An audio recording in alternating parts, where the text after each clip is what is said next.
Ambir degan bir odam o'tgan ekan. U shu qadar nimaga formulalar yozib ketaverar ekanda, qora joy ko'rsa qo'lida mo'r bilan yurar ekanda. Bir kuni qora mashinani ko'rib qoldi-da, yozib ketsa, mashina yurib ketsa, u ham yurib yozib ketgan işte. Ko'rgandan tashqaridan qaraganda bu nima deyiladi? Jinni deyiladi-da. Masalan, Genri degan yana bir olim, fizik olim menimcha, uyiga hammani mehmonga chaqiradi. Mehmonlar kelsa, o'zi yo'q. Biron narsa bilan band bo'lib qolibdi shekilli deb o'zlari o'tirib yeb ichib ketishadi. Birozdan keyin u laboratoriyasidan qaytib kelsa, dasturxonda hamma narsani tugatib qo'yishgan. O'tirib o'ylarmish-da, "Xo'p, mehmonlar keldi. Men ham bular bilan qo'shilib yedimmi, yo'qmi? Yedim shekilli" deb yana qaytib ishini davom etadi. Ularning nimasi qayerda edi masalanda?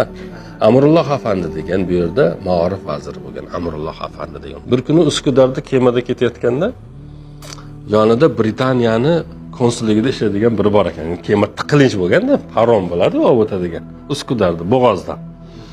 O'zi cho'ntagimda qo'lini taqsa, fistik bormish-da, fistik. Pista bor ekan. Olib yeyuribdi-da, u uni cho'ntagida ekanda u.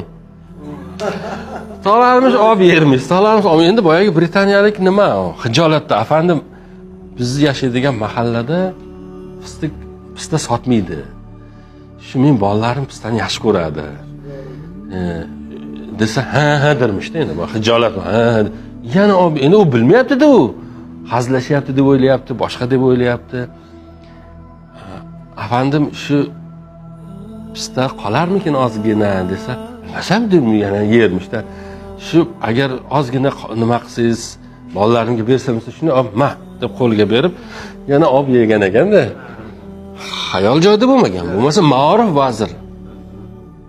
Oradan yillar o'tgandan keyin unga davlat mashina berganda, har kuni shofyori uyini oldiga olib kelib mashinadan tushirgandan keyin shofyorga pul uzatar ekan-da.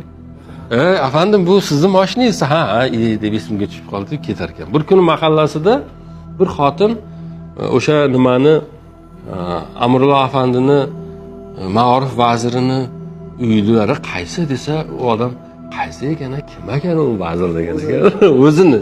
Ya'ni u qadar nimasi shunday. Einstein bir kuni tramvayda oldiga borib, poyezdni yoniga. Poyezdda konduktor bo'larmi? Nima deydi u konduktor? Provodnikni oldiga boribdi. Provodnik ko'rib, janob, biz sizni taniymiz. Xush kelibsiz, biz bilan ketar ekansiz. Marhamat, siz turganmishdi. Janob, keling. Biz sizni hamma taniydi bu yerda. Chiqing desa, men debdi, biletimni yo'qotib qo'ydim debdi.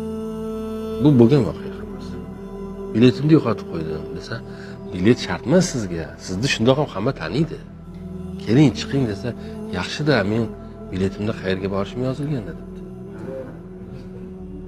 Qayerga borishini bilmaydi. Biletida yozilgan. U odamlar qanaqa odamlar?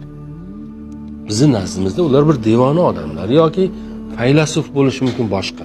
Buni ham tushunsa bo'ladi. Ya'ni bir narsaga qattiq kirgan odamlarda, nima bo'lishidan qat'iy